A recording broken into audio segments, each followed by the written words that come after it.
rekan-rekan sekalian, hari ini kita akan belajar mengenai analisis biaya pesanan atau yang disebut dengan job costing. Jadi di sini ada beberapa industri yang harus kita kelompokkan dalam menganalisis biayanya. Yang pertama adalah industri yang sifatnya itu untuk produksi massal, di mana di situ biasanya prosesnya akan kontinu.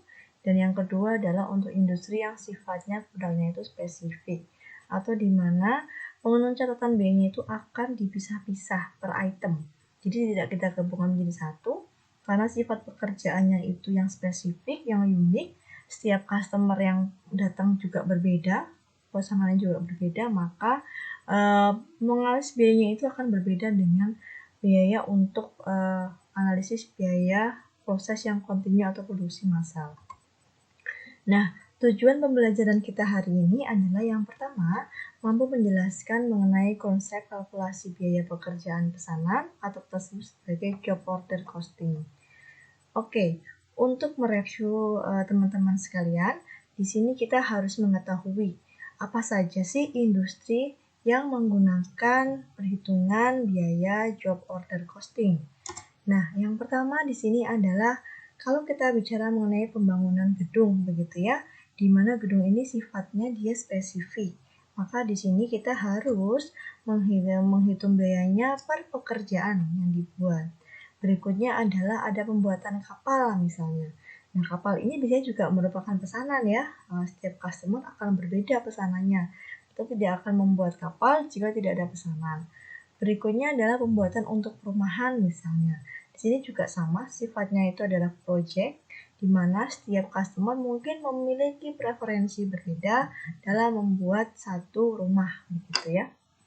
Oke teman-teman, selanjutnya kita akan membahas mengenai metode perhitungan biaya berdasarkan pesanan. Yang pertama yang perlu Anda ketahui adalah biaya yang timbul dari pekerjaan atau job ini, maka supplier atau yang membuat produk itu harus mencatat atau membuat catatan yang mengklasifikasikan semua biaya secara terpisah. Karena pekerjaannya ini kan spesifik sehingga pencatatannya dilakukan secara terpisah agar mudah dilihat setiap saat. Nah, pencatatan ini akan melihat berapa sih besar biaya yang telah dikeluarkan untuk pembuatan produk tersebut. Berikutnya adalah pencatatan ini biasanya dilakukan di dalam suatu formulir pencatatan biaya tertentu yang sering disebut sebagai job order cost sheet. Ya, jadi kalau kita lihat misalnya contohnya seperti ini, job order cost sheet misalnya PT paling laris, di sini ada lembar biaya pengerjaannya. Kita akan tuliskan di sini adalah nih nomor order berapa, misalnya ya. Lalu produknya, lalu di sini mulainya, begitu ya, tanggal mulainya berapa, jumlah unit yang dipesan, misalnya, lalu tanggal selesainya, seperti itu ya. Jadi kita akan mencoba untuk ini jangan sampai menuliskan produk, tanggal mulai, lalu setelah itu adalah ongkos atau biaya yang dikeluarkan. Di sini kita akan melihat ada bagian di manufaktur ini ada biaya bahan langsung, ya. Di sini ada buruh langsung, ada overhead. Nah, seperti di konsep-konsep sebelumnya bahwa di situ adalah ketika kita membicarakan mengenai biaya overhead ya teman-teman, biaya overhead ini sebenarnya adalah biaya yang merupakan biaya tambahan seperti itu ya, biaya tambahan yang biasanya masuk ke dalam biaya penunjang tidak langsung. Jadi ada bahan langsung, ada bahan tidak langsung, itu maksudnya ke overhead. Begitu juga dengan misalnya tenaga kerja nih, ada langsung dan tidak langsung, itu maksudnya juga ke overhead. Dan mungkin biaya-biaya yang mungkin sulit untuk diidentifikasi. Biasanya kita tidak bisa langsung memasukkan ini ke dalam produk, tapi ini akan sulit diidentifikasi. Nah, biasanya kita akan masukkan ke biaya overhead. Jadi ini masuk ke bab 2 ya, tentang konsep biaya. Di sini kita akan lihat beberapa hal, misalnya bahan langsung ini apa saja yang digunakan, bahan biayanya berapa, lalu buruh. Nah, buruh ini biasanya kita akan berkaitan dengan jam. Yang berikutnya adalah biaya yang dibutuhkan. Misalnya kalau kerjanya 1 hari 7 jam, per jamnya misalnya berapa, itu akan kita hitung. Nah, berikutnya adalah tarif overhead. Karena di sini tarifnya adalah tarif yang susah untuk diidentifikasi, maka kita akan juga mengelis beberapa tarif-tarif overhead yang digunakan. Nah, total biaya ini merupakan total biaya dari penjumlahan dari bahan langsung, buruh langsung, dan overhead pabriknya. Sehingga kalau kita ini jumlahkan di sini semuanya, ya kita jumlahkan, ini akan menjadi biaya barang jadi ya. Nah, ini baru akan kita simpulkan menjadi biaya barang jadi. Nah, ini konsep sederhana mengenai job order cost sheet begitu ya. Oke, teman-teman. Selanjutnya adalah aliran biaya di dalam job order system.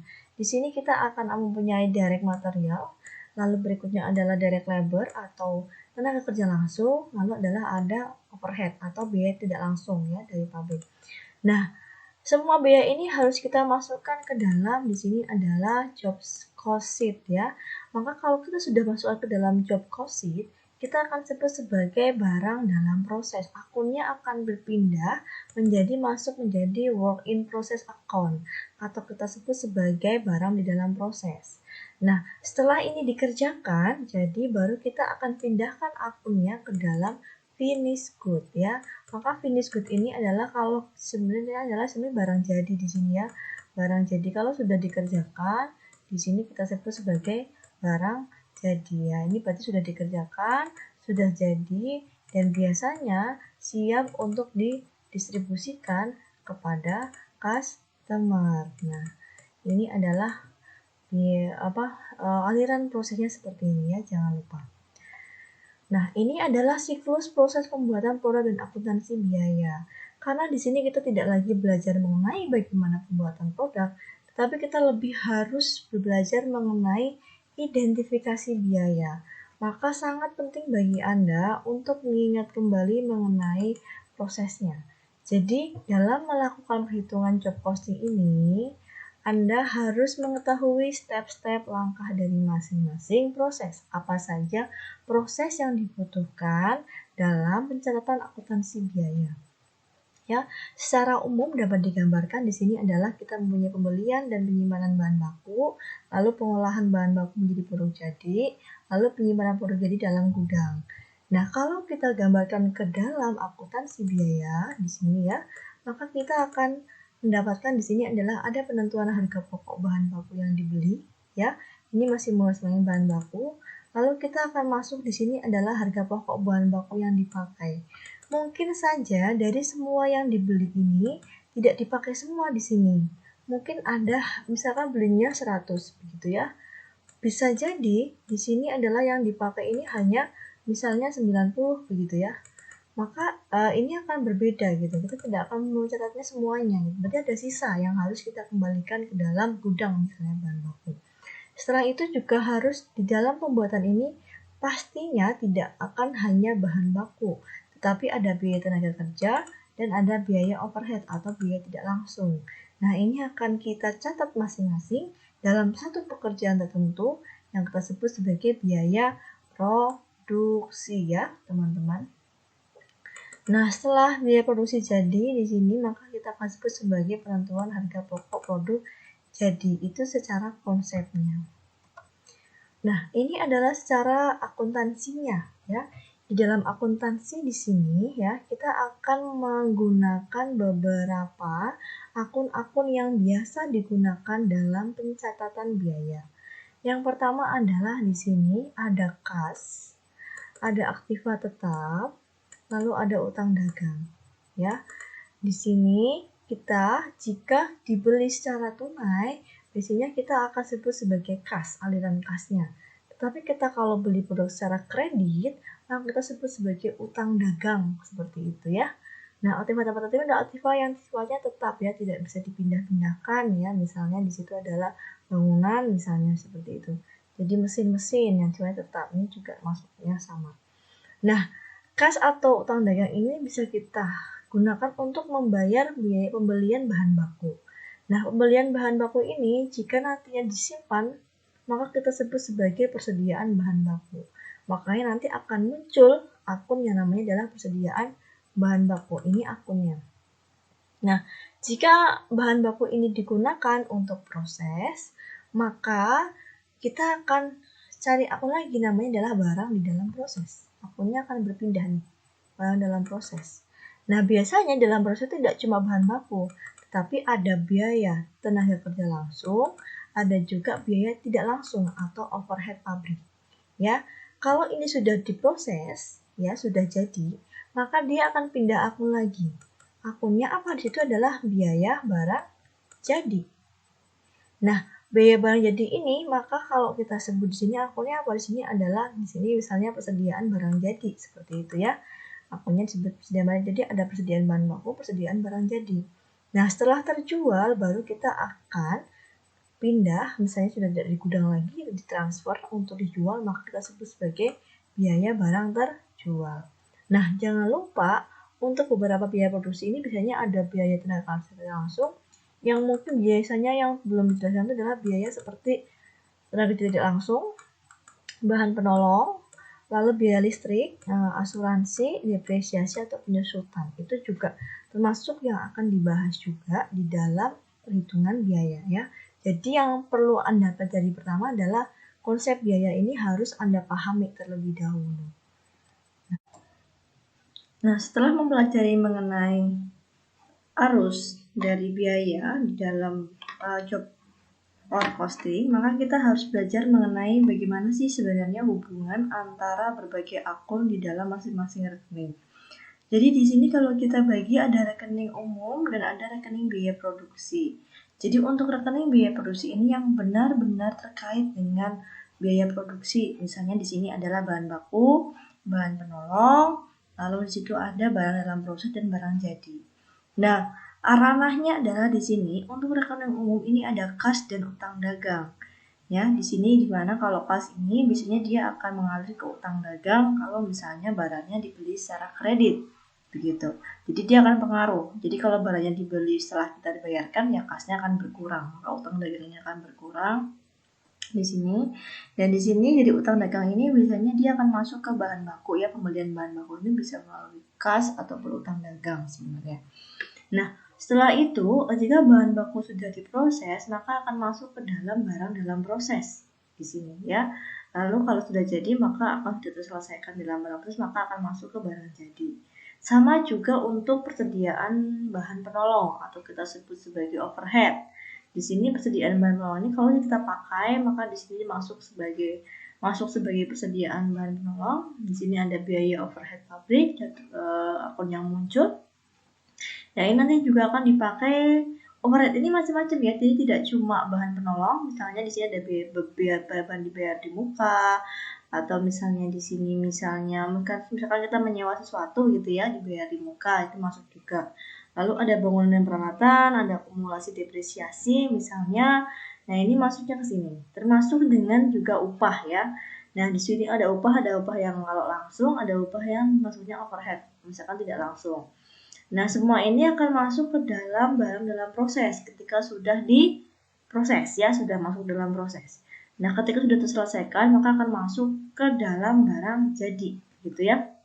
Jadi kalau kita cek di sini ya, ketika sudah menjadi barang jadi di sini, maka muara dari semua kos ini adalah ke harga penjualan, harga pokok penjualan ya, dimana di harga pokok penjualan berarti semuanya sudah dipakai menjadi barang jadi. Oke, sampai sini paham. Jadi ingat di sini adalah akun-akun yang mungkin akan sering muncul dalam perhitungan biaya untuk baik job costing maupun nantinya kita juga akan pakai juga ke yang lainnya, proses costing dan seterusnya. Ini yang perlu Anda ingat di sini ya. Yang pertama di dalam sini ada rekening umum dan ada di sini adalah rekening biaya produksi ya. Oke, kita masuk ke dalam arus biaya dalam akun T. Jadi materi ini sebenarnya materi yang harus diberikan untuk menjelaskan lebih detail bagaimana sebenarnya arus biaya yang mengalir di dalam satu pembuatan produk ya. Di sini kita akan cek ada biaya persediaan bahan, upah tenaga kerja langsung. Nah, di sini ada biaya overhead. Overhead ini termasuk dengan bahan, misalnya di sini bahannya adalah bahan penolong ya, atau misalnya di sini penolong, atau misalnya di sini adalah ada tenaga kerja tidak langsung, tenaga kerja tidak langsung ya, atau biaya-biaya yang lainnya, beban yang lainnya biasanya. Ini kita sebut sebagai biaya overhead. Pembebanannya gimana? Ketika dia masuk ke dalam proses, maka di sini akan masuk semua nih muaranya. Bahan, biaya tenaga kerja, dan biaya overhead akan masuk ke pekerjaan dalam proses. Setelah selesai, maka akan masuk ke dalam produk jadi ya. Di sini di akun T. Nah, sama seperti di dalam konsep biaya, Anda harus memahami bagaimana konsep mengenai biaya persediaan, di mana saldo awal ditambah dengan transfer masuk, ditambah dengan transfer keluar, ditambah dengan saldo akhir. Ini rumus yang harus kalian ketahui ya untuk lebih memahami mengenai biaya. Ya, ini harus selalu diperhatikan. Karena sebenarnya kita di dalam arus akun T ini juga kita akan mencari sebenarnya berapa saldo dari masing-masing, misalnya saldo bahan ini berapa gitu ya, termasuk produk jadi misalnya tidak terjual atau barang dalam proses, misalkan apakah ada yang dikembalikan, ini juga akan kita hitung. Oke, kira-kira itu untuk materi mengenai pengenalan job order costing ya. Selanjutnya nanti kita akan bahas di video berikutnya adalah mengenai perhitungan dalam job order costing atau biaya pesanan atau biaya pekerjaan ya.